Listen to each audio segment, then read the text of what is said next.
Welcome to Revolutionary Optimism. Living at this time in history, we are challenged with the convergence of crises that is affecting our daily lives. Issues like economic hardship, a teetering democracy, and the worsening climate emergency have left many Americans feeling more despair than ever. To respond to the challenging times we're living through, physician, humanitarian, and social justice advocate Dr. Paul Zeitz has identified revolutionary optimism as a new cure for hopelessness, despair, and cynicism. Once you commit yourself as a revolutionary optimist, you can bravely unleash your personal power, #unify with others, and accelerate action for our collective repair, justice, and peace. On this podcast, Dr. Zeitz is working to provide you with perspectives from leaders fighting for equity, justice, and peace, on their strategies, insights, and tools for overcoming adversity and driving forward revolutionary transformation with unbridled optimism and real-world pragmatism. In this episode, Dr. Zeitz is talking with Ann Pettifor. Ann Pettifor is a renowned political economist, author, and public speaker, known for her work on sovereign debt and international finance. Ann's trailblazing books include The Case for the Green New Deal, published in 2019, which outlines the urgent economic reforms for tackling climate change and has been translated into multiple languages.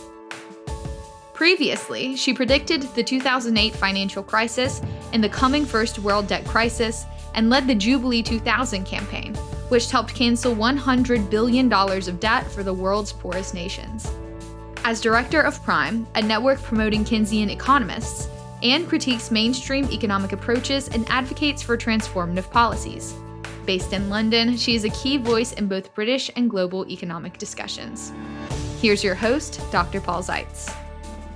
Hey, Ann, so great to see you. Thank you so much for joining me on the podcast today. It's an honor to have you here. And the journey that we've shared, I met you like around 2001 when I was working with the Global AIDS Alliance, and we were calling for debt for AIDS and getting treatment to people all around the world. And that's when we met, when you were doing your debt relief work. And then we've been connecting over the years on many other things. So thanks for all you do. I just want to honor your influence on me and many, many people.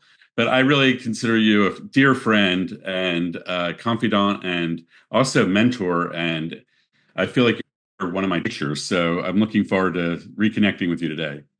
Thank you so much, Paul. It's always a joy to be with you. Really, it is, It's always a joy and it's always uplifting and it's always revolutionary optimism. It's such good optimism. It's wonderful. Well, you've also seen me in some bad times, when I was struggling. We've been through the mill together, as you said. We've been through good times and bad times. But our friendship has lasted and it's deepened, actually. Yeah, exactly. I'll never forget the one time I had gone on a personal pilgrimage to Auschwitz and Birkenau in Poland. And I had told you I was going to do this. And I said, Ann, I'm coming to London and I think I'm going to need a hug when I enter your apartment. And wow, I did. I was really traumatized from that. And you were so kind. And I'll never forget that support you offered me during that visit. It was brave of you, Paul. Yeah, it sure was. So, and give my listeners a little bit about your history. You're from South Africa. How did you enter the field of economics? How do you see the world, from a personal perspective? And help us understand your journey. Sure. So I was born in South Africa. I grew up in the gold mines of South Africa, which is in sort of the outback. It was a remote bit of South Africa. Gold was discovered there, and so it was a gold rush town is where I grew up, actually. We had the highest birth rate, the highest death rate, and the highest alcohol consumption rate in the country. So there was shooting and tooting going on, and of course there was apartheid. There were mine workers buried in deep down in the gold mines, black mine workers who lived in separate compounds. It was at the very height of apartheid. And I went to a Catholic convent and I was a devout Anglican and I was taught to love my neighbor as myself. And then I discovered that actually it was really quite hard to love my neighbor as myself, because my neighbor was racially segregated away from me, and I was racially segregated away from my neighbor. And so it began to dawn on me that I lived within a society that was structurally very profoundly unequal and unjust. And I think what it gave me was the understanding of societies as structures, as architectures, if you like, So it wasn't possible to be a good Christian. You weren't allowed to be. It was against the law.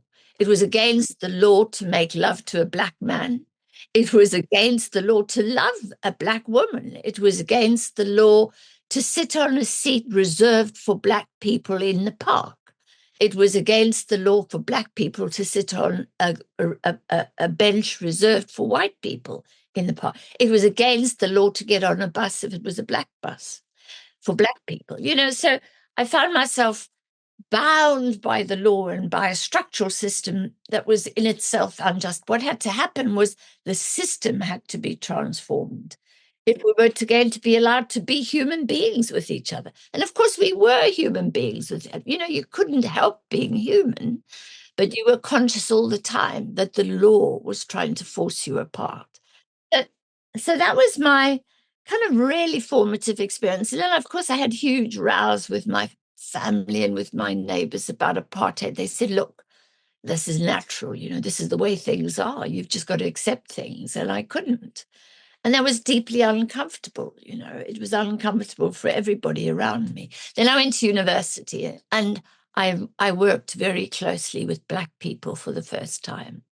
And it was kind of shocking, It was kind of shocking to meet people who were much cleverer than I was and far more successful. And whereas I'd only ever, had relationships with people who were servants or were in a subordinate position, workers and so on, employees of my dad's company. So this was extraordinary. And then I got very restless at university and traveled to Europe. And I was in Cyprus last week, and I was telling my host there that my very first city when visiting Europe was Athens.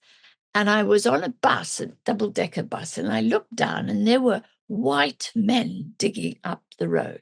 And I had never seen white men digging up the road before.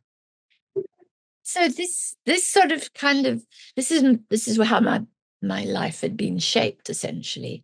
And I've never gone back to South Africa, except, of course, I go back to see family. And whenever there's trauma, whenever someone dies, whenever a new baby's born, I have to, and you keep making those connections. So I know I'm an African at heart, really, but it made me acutely aware of injustice and also acutely aware of hypocrisy, because while I was brought up in a Christian household, and why there was a lot that was Christian about South Africa, the nationalists, the racists, the white supremacists were all profoundly Christian. They were Protestants.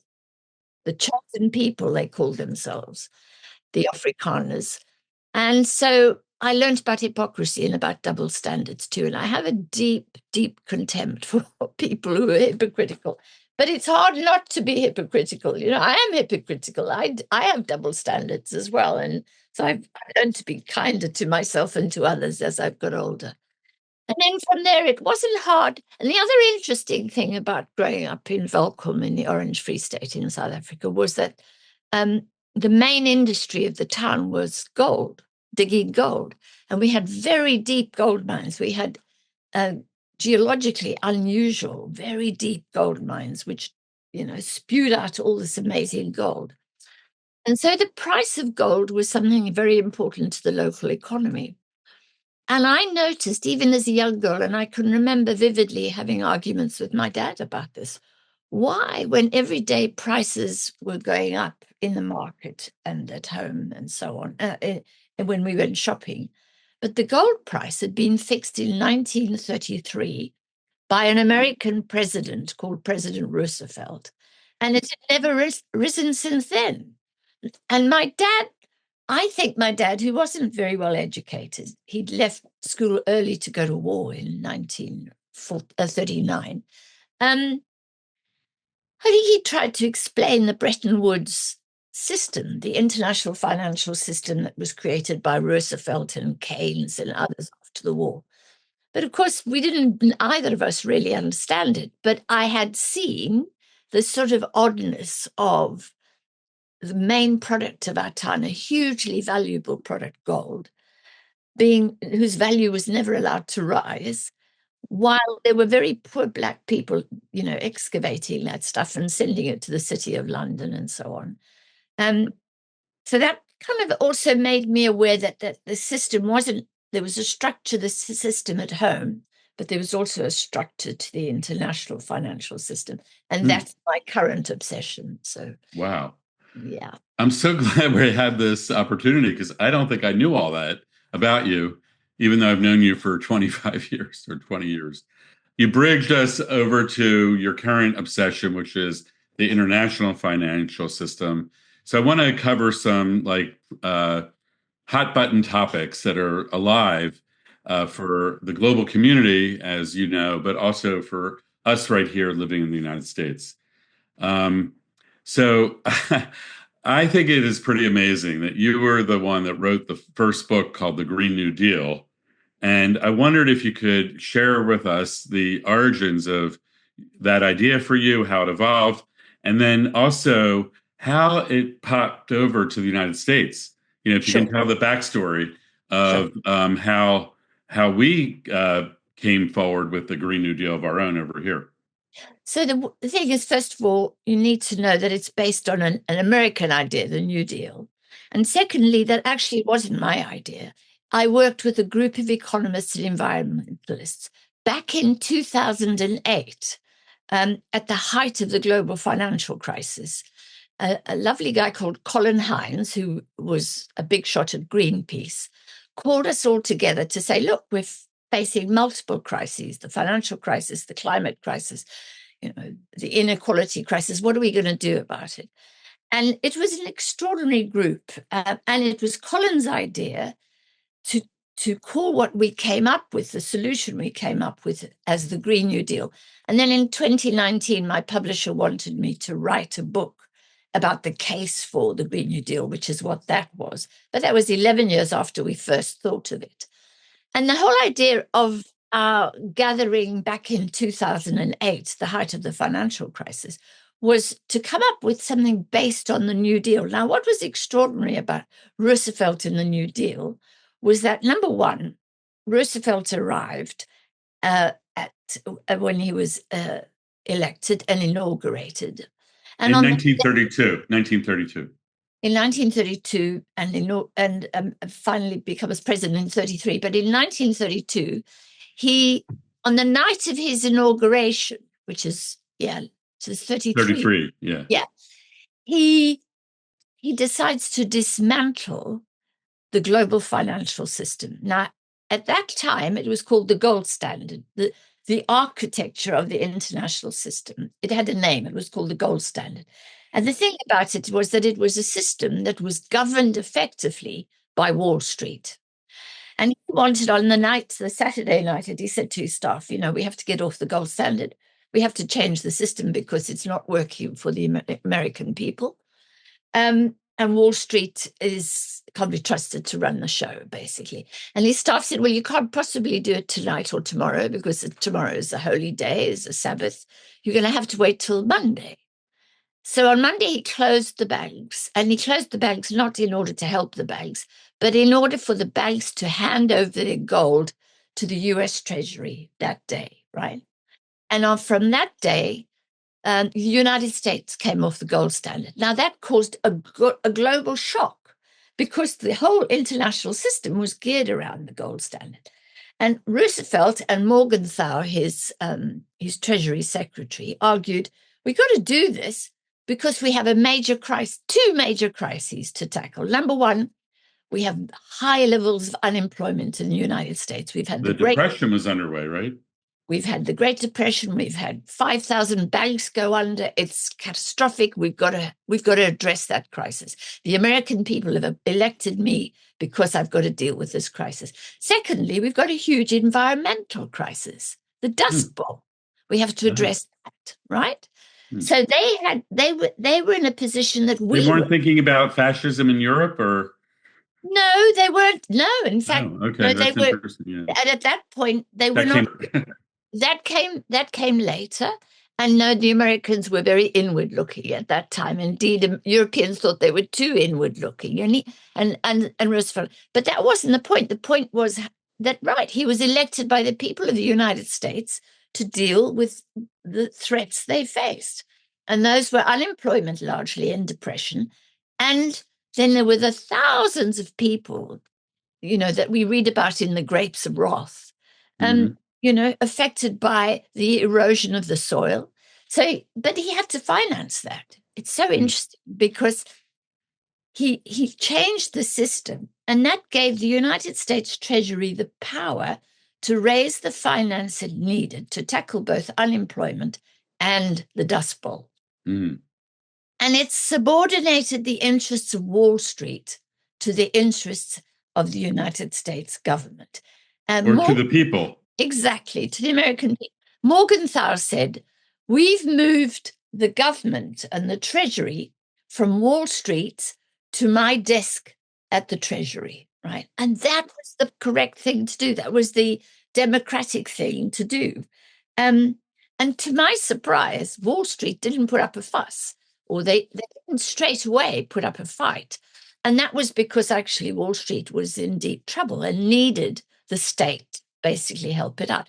So they went along with it, remarkably, really. Anyway, so the reason we chose the name Green New Deal was that we wanted to piggyback on this idea that in order to finance and tackle this vast problem called the climate crisis, we would need to tackle and transform the financial system. And we'd have to stop a system whereby Wall Street governs the economy, and Wall Street today does govern the global economy as well as the American economy. We've got to stop that and make it democratic and ensure that people elected democratically to run the country actually have the power to do so, the financial power to do so. Now, I have to say Roosevelt made lots of mistakes. He had deep flaws. There was a lot that was racist about his policies, or about democratic politics in those days. There was a lot that was, he wouldn't allow. For example, he set up these, I forget what they were called now. They were clubs of men who went and planted trees essentially in the middle of the Dust Bowl. They had these, and they were mainly unemployed white men, and women weren't allowed, nor were black people. So there were deep problems, and I'm not here to defend and to say that the man. So is it just linking what you're saying to the international, the global financial system run by Wall Street, which is a extractive capitalistic system, the way I describe it. Yes. And so in the face of the financial crisis and the climate emergency, the idea was a Green New Deal to bring forward a transformation of the financial system. And did that include recreating or reconstructing what capitalism meant? So it's not just extractive capitalism, what about social democratic capitalism or social democratic entrepreneurship? We need entrepreneurship, but we don't need the extract. And I want to check this with you. The extractive capitalistic system, I call it a caste system, like the apartheid system. It's designed to serve the wealthy oligarchs and oppress the people. So, we have to reconstruct it in order to deal with the economic inequality and the climate emergency. Absolutely. Is that right? I mean, do I have that right? You do have that right. The fact of the matter is that if you put Wall Street, effectively, let's call it Wall Street, and Wall Street embodies private financial. The private financial system is vast now, and unlike in 1933, it is global, right? It operates at a global level beyond the reach of democratic government. There are companies out there that are never affected by by government regulation. They effectively don't operate in a world where there is. So the point is to subordinate those companies to the interests of the people, essentially, as in a democratic sense, in a social democratic. And yes, of course, from in my perspective, you're not going to get rid of the market. So you are going to have a form of capitalism, but it doesn't have to be the exploitative, extractive capitalism. And at the moment, I call it financialized capitalism. It's not the old-fashioned capitalism where a man or a woman would raise some finance and take some risks and be entrepreneurial and go and take risks and set up a business, and that business might fail and they might go bankrupt. No. Today's capitalism is almost risk averse and expects state guarantees and state backups. All banks on Wall Street today are too big to fail. And furthermore, they expect to extract enormous quantities of wealth for their shareholders and for themselves at levels unprecedented in history. So all of that has to stop. And of course, it especially has to stop in relation to the extraction of the finite assets of the ecosystem. So yeah, absolutely. It'll be transformative. How do we make it happen? I mean, we saw a campaign, a movement to bring the Green New Deal forward in the United States. Yeah. It created a counter response by the oligarchs in the oil industry. And then under the Biden administration, there was a step forward with the Inflation Reduction Act and the rapid expansion of green energy technology. But the whole, war with Russia put the United States on this idea of we need to be oil independent for oil imports. And so we started drill, baby, drill. And Biden improved more permits than Trump did in Trump's term. So, I don't see us making serious progress with this idea that you have. So, where do you think we're at? Maybe I'm too pessimistic, or. So what happened with the American Green New Deal was that the American left was almost exclusively focused on the need for new technology to tackle climate. And on that side of technology as a sort of solution to the problem. Now, the United States needs railway lines and it does need clean energy infrastructure, no question. But technology ain't going to solve this problem, really, essentially. But also, the American Green New Dealers never looked at Wall Street, never challenged Wall Street, not as far as I know. So that never changed. And the Biden administration, as you say, co-opted many of those people involved in the Green New into the White House, gave them jobs, and they did good work in there. But it was always just focused, as you say, on developing technology and developing sound economic policies and also investing enormous amounts in the creation of jobs in the green sector. And we have to applaud them for that. But there was never an attempt to do anything about the rate of extraction by Wall Street. And if you allow that monster, if you like, to carry on growing, while you here try to fiddle at the margins with change, there is not going to be change. So I think you're right. And, the climate movement here in the United States is really aligned with your analysis, because this past summer, every day there were peaceful resistance happening. People were trying to block entry into Bank of America and Citibank and JP Morgan, and all the banks were being held accountable. And I think it's your analysis that, it's an aligned analysis. So yeah. I don't feel like the movement has enough power actually to really win against this, what you call a monster.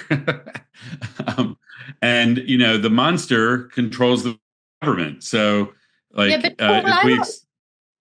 want to be optimistic, because you're right to be optimistic, because the monster, because Wall Street, those guys, BlackRock, which manages $10 trillion or so of our pension funds, our money and so on, while they operate, if you like, in the stratosphere beyond the oversight of democratic government, at the same time, they're sort of tethered to the real economy. They're tethered to us. For example, they have our pensions, our savings. They funnel up our savings and they manage them and they charge us fees for managing them without giving us security and confidence that we will get pensions in our old age, for example.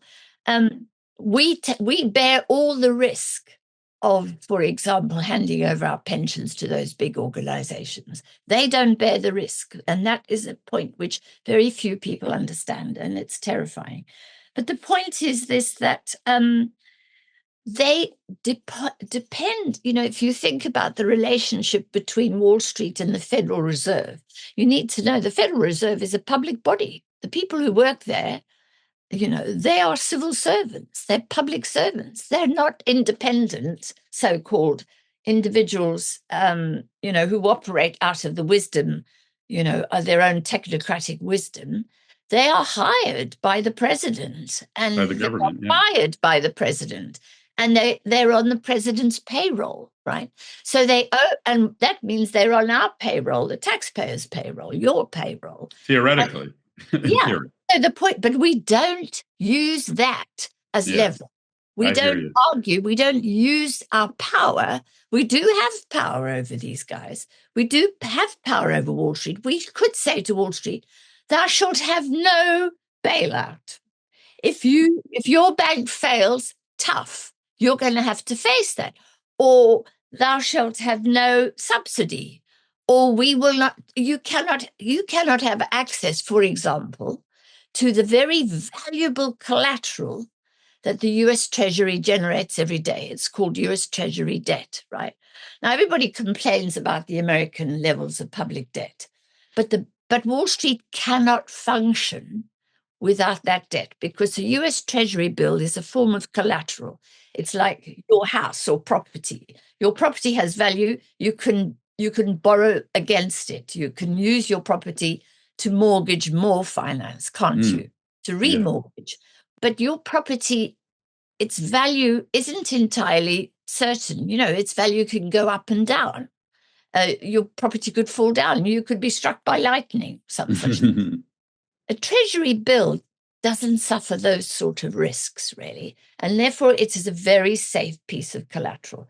And Wall Street can't get enough of it because they create far more credit than they have collateral for. Or internally collateral, so they depend on the government collateral. Wow. Thanks for explaining that. I don't think I've ever understood that so clearly. So the government is what Professor Daniela Gabor calls a collateral factory, right? We churn out this collateral, and they need it. So we need to say, you can have access to US Treasury bills, but these are the terms and conditions. You'll obey the law. So, for example, the banks were told recently by the Fed, Wall Street banks, that they had to hold more capital than they hold at the moment.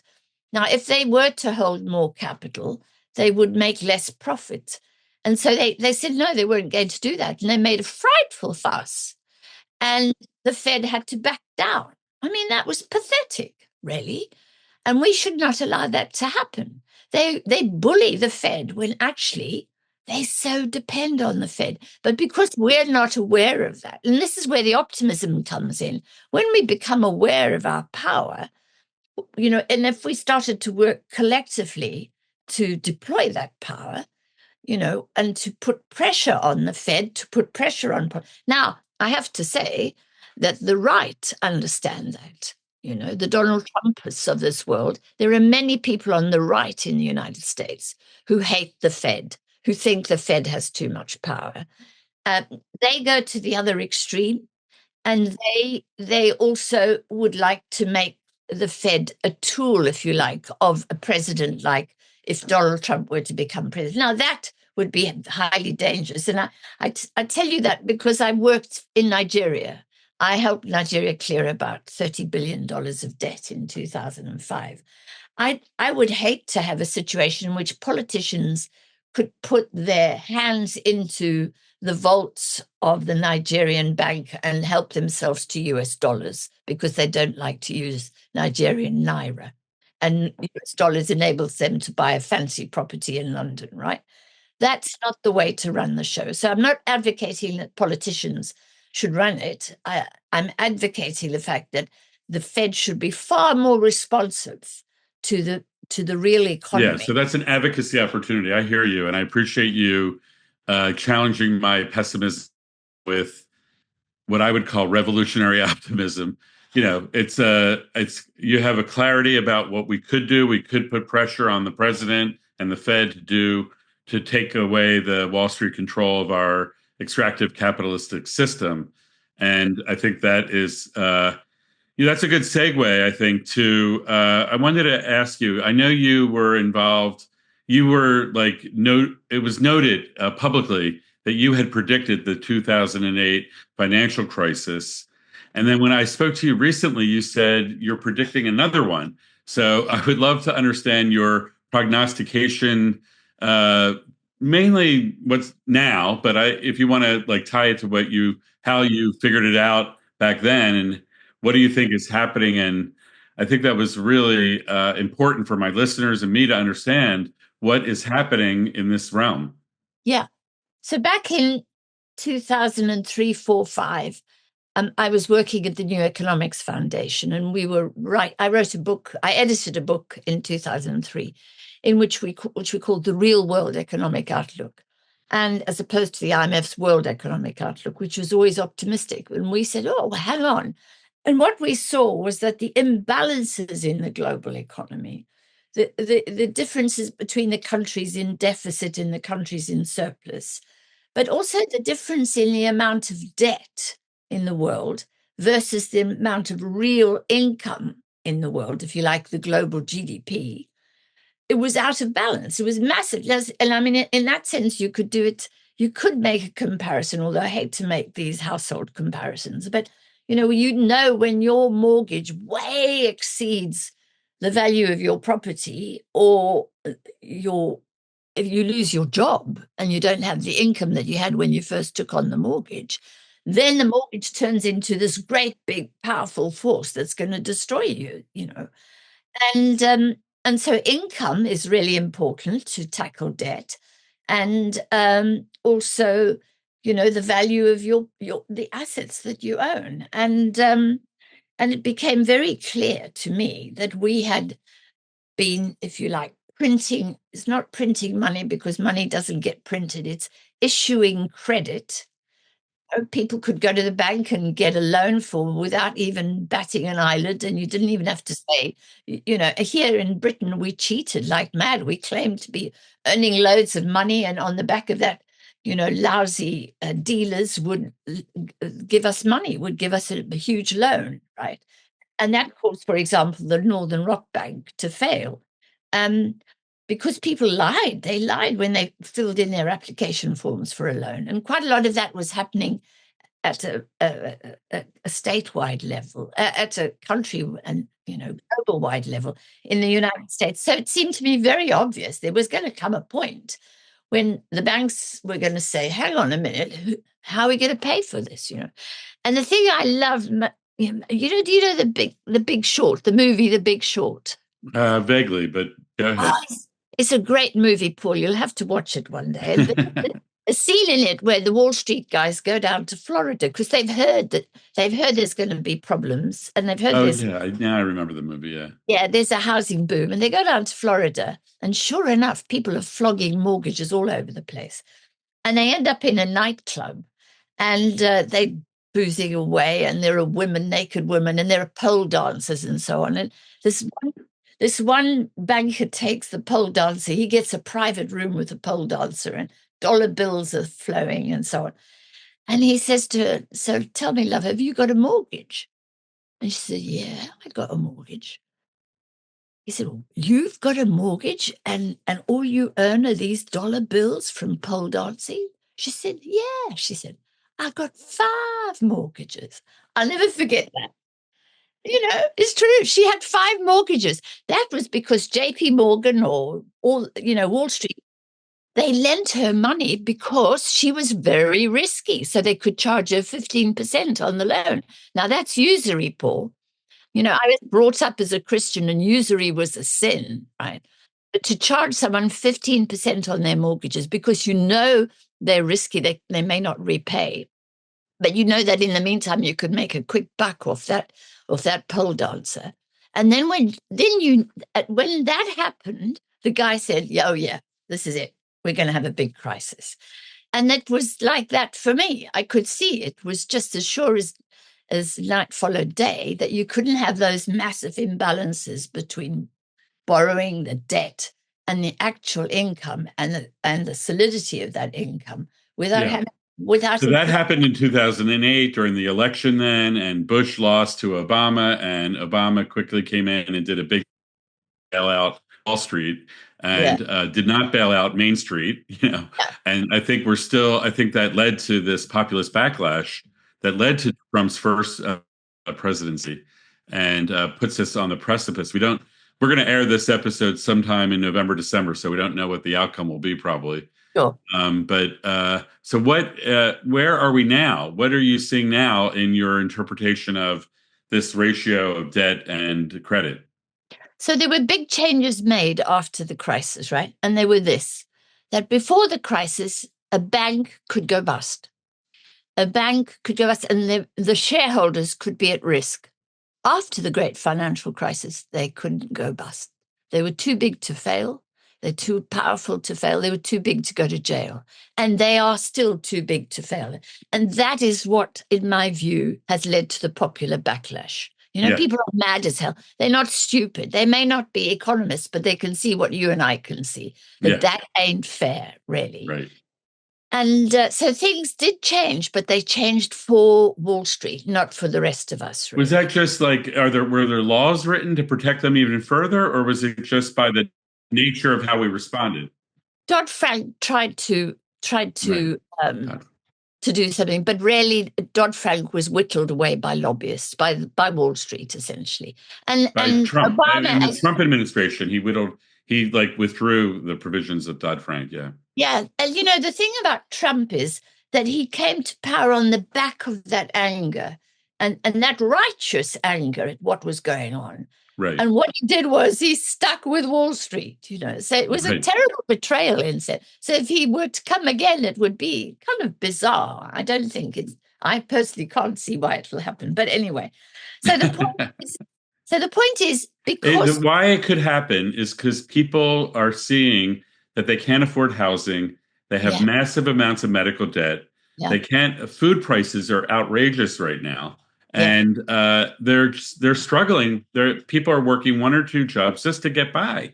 Yeah. And the next generation doesn't have the American dream. So that is what's happening. That it's the ripple of what you're describing is I think Biden says, and Harris says, GDP is improving. Well, people don't give a shit about GDP. No, exactly. Doesn't feeds, And also, while it may be the case that there is tiny uplift in wages and so on, the rich are becoming fantastically wealthy. Look at Elon Musk. He embodies the kind of extraordinary, amazing amounts of wealth that there are. He doesn't know what he's got and he's not alone.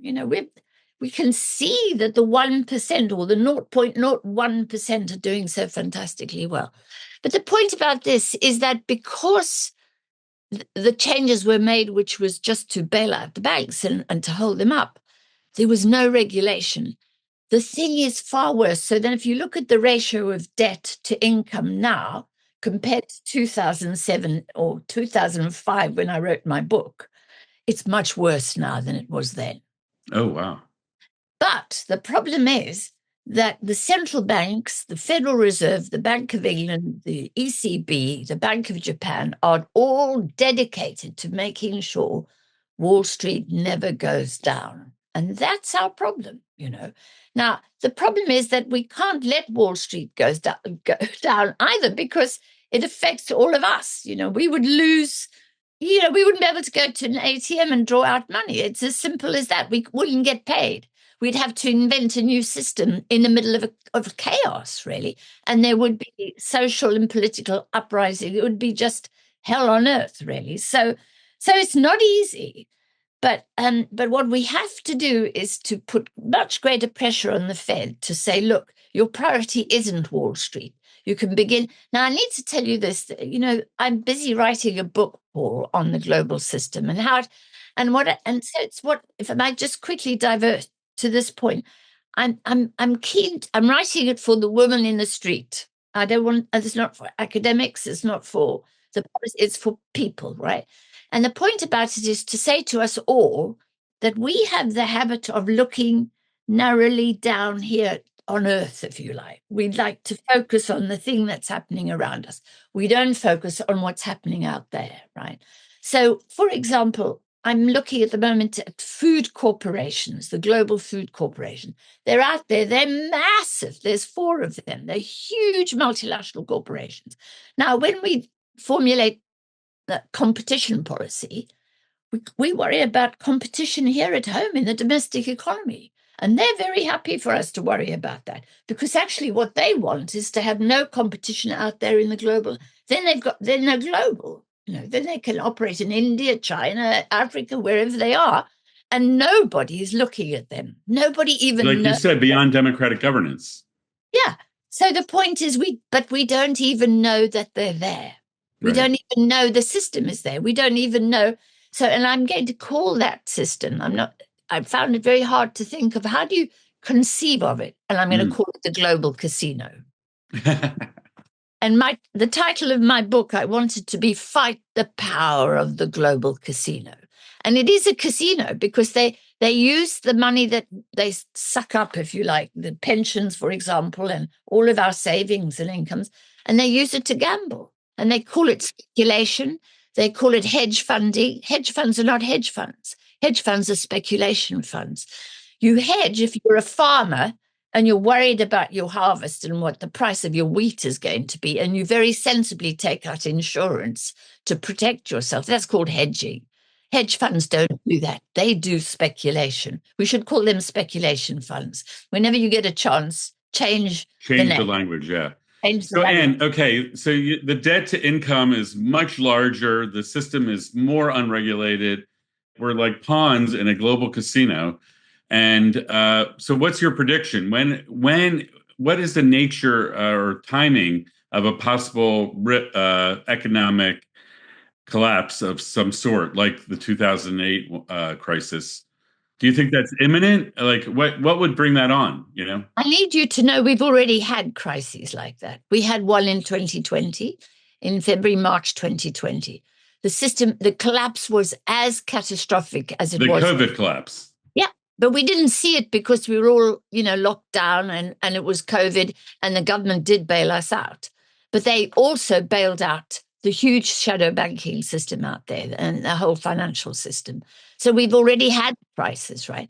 And the problem is, and what the Fed has said, the governor of the Fed has said, that Wall Street doesn't worry because they have lots of tools and they'll bail them out again, So at the moment, the whole thing is still chugging along. And I need to say this to you, Paul. Although I said the system was going to fail and I wrote the book, I was hopeless at the timing. When I gave it to the publisher, she wanted to call it the coming first world debt crisis in 2005-06. And I said, look, if it's published in September 2006, the crisis will have come and my book will be out of date. And she said, I don't care, we're calling it that. And she had the legal rights over the title. So I was defeated, and thank God I was. And I sat there and I watched between September 2006 and August 2007, which is when the crisis broke.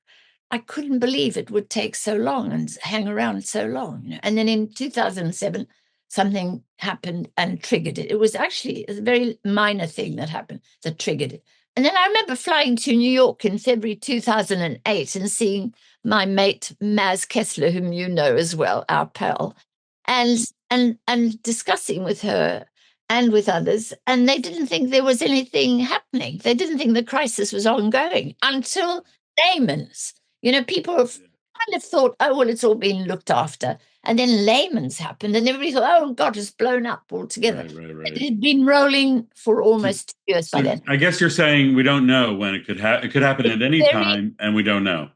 And it's hard to predict the trigger. The exact trigger. Okay, got it. But we should be aware that this is happening. There could be responses by the Fed and by the government and by Wall Street that would, try to stabilize things. But the opportunity that you're uncovering for us is that we as advocates, we as movement leaders and movement members, we have an opportunity to hold these leaders accountable to create a better system that isn't Wall Street focused. It's more the people focused. So that's a good segue to the last part. We have a few more minutes left. So, as I said, we're in the middle of this election. We don't know how it's going to turn out. But in either scenario, this is kind of how I'm looking at it, which is that I feel like we're hospice workers trying to help the old systems die peacefully. And we're midwives trying to bring forward the new systems. And so we've been talking about the climate emergency, the financial system, how it's structured. Now, this is all interrelated, as you know, with the democracy crisis. And so I have, over the last couple of years, been really digging in on how, the fact that we don't really even have a democracy, it's more of an oligarchy, a corporatocracy. Even the whole idea of how elections are run, it's like people in the United States are exhausted from the millions of texts and emails and begging for money and advertising, billions of dollars going into advertising to the media companies that are part of the Wall Street apparatus, the whole system. And it's like designed to separate us and polarize us when actually the majority of Americans agree on most issues. And we agree on what solutions we'd like to see brought forward. So this economic system is supported by a completely broken democracy. So and we're seeing this rise of authoritarianism. We're at risk of it right here, right now. If we make it through, at least we shouldn't ever let ourselves get this close again. And it's happening globally. So how do you see all this being interconnected? What kind of international agreements or cooperation would need to be developed? How do we imagine? I guess that's your new book. I guess I'm doing a tee up for your new book. So Tell us some of your wisdom that you're about to publish and tease our audience so that they're your first buyers.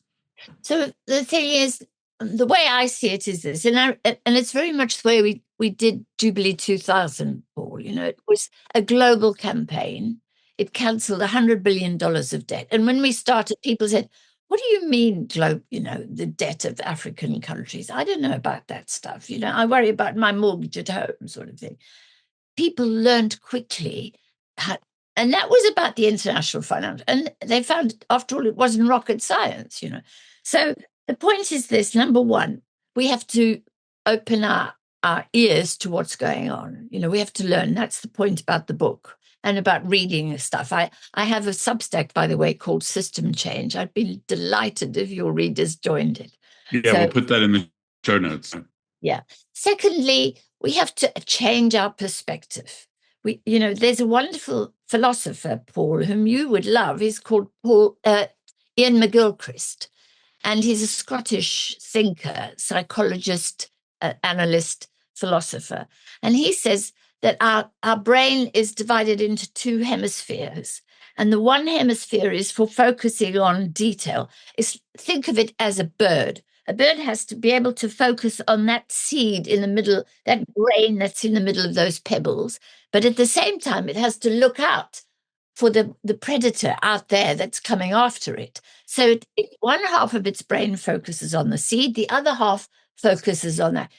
And in Western civilization, we are ultimately focused here on the micro, on the little things. This is what the advertising business does for us. It makes us think everything matters, what's on our doorstep.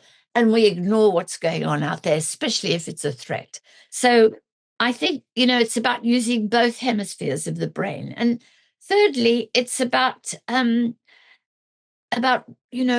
unity, coming together, basically, and finding the solidarity that you have. I found that in lockdown, actually. I was amazed, because I live in a very conservative area. I was amazed at how people spontaneously, first of all, obeyed the law. They stayed at home, and there were no policemen on the streets or anything. We did what we were told to do. Secondly, we went gangbusters to help our neighbors, and to help people in distress. So we have this huge capacity for compassion and for empathy and for working together. And we have to understand it. Capitalism tells us to worry about, what's going on right here and not worry and not work. The selfish part of ourselves, yeah. Yes, and to abandon solidarity. We need solidarity. So for me, it's about, first of all, understanding. Secondly, looking and seeing and opening our eyes. And thirdly, organizing in solidarity. That's why. And I don't believe it's sort of spontaneous. I'm really critical of campaigns that say, we've just got to be. No, we can't be spontaneous. We have to be very organized. They are organized. We should be organized. They are very organized. We must be very organized. And that takes discipline. And it takes, and I'm afraid it takes politics. It takes being political. We cannot not be political means power. And if you say, sorry, I don't want to have anything to do with power, then don't cry when power has a lot to do with you, basically. Politics is power, and we have to dirty our hands and get political in whatever way. And the fourth thing I want to say is we're going to be forced into this by A, a climate catastrophe, or B, a financial catastrophe. And both of them are not unrealizable. They are not unimminent. We know the scientists are telling us. This can happen anytime. Yeah. Thanks for making that link to the COVID disruption that we went through and how that unleashed a collective experience, for the most part, of solidarity and empathy, and that tapping into that is how we can see our way forward. And so, and with all that you study and know, thank you so much for all these insights. Do you ever get hopeless and down? And how do you get back to an optimistic side? Or you always just see the glass half full? I don't know, Paul. It's because, I think I know that ultimately I have faith. And I don't know where it comes from. I'm not particularly religious. I'm a little bit fed up with the churches, but I have faith. And I have faith in the best of people. I come across some wonderful people and some very, very good people. And I know there are lots of very bad people and there are some bloody awful people. But I think it's faith and I think it's optimism, but also I'm mad as hell, actually. I want to see something change. Well, on that note, I want to thank you for inspiring me deeply today. I always feel like I understand reality better when you and I get to connect. So I appreciate you sharing yourself, your wisdom, your experience with me and my listeners today. And I look forward to connecting with you real soon. We need you over here to help us succeed in our endeavors to bring forward healing and peace. So thank you. Thank you, Paul. Thanks so much. Have a great week. Thank you very much.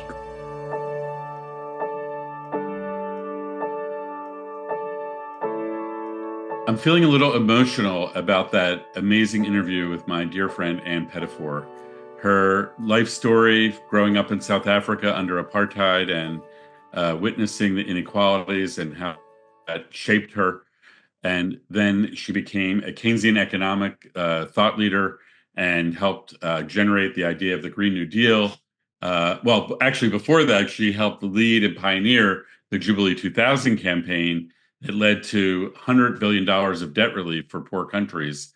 And that's when I first met her back in around 2001, when I was working on debt relief in the context of the AIDS crisis. So we've been friends for over 20 years. And we navigated the global economic system, the global climate emergency, and the global democracy crisis.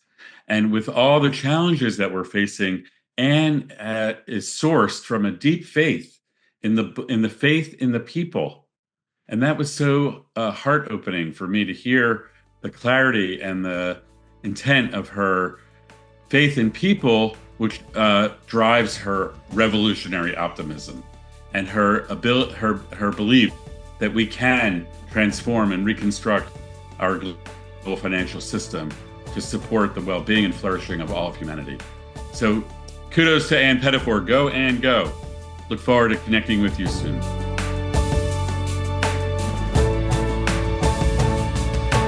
Are you ready to be part of the revolution? To learn more about revolutionary optimism, please visit revolutionaryoptimism.com. To get to know Dr. Zeitz, please visit drpaulzeitz.org. And to explore building movements, please visit unifymovements.org. If you like this show, be sure to follow on your favorite podcast app so you don't miss an episode. Revolutionary Optimism, transforming the world one episode at a time.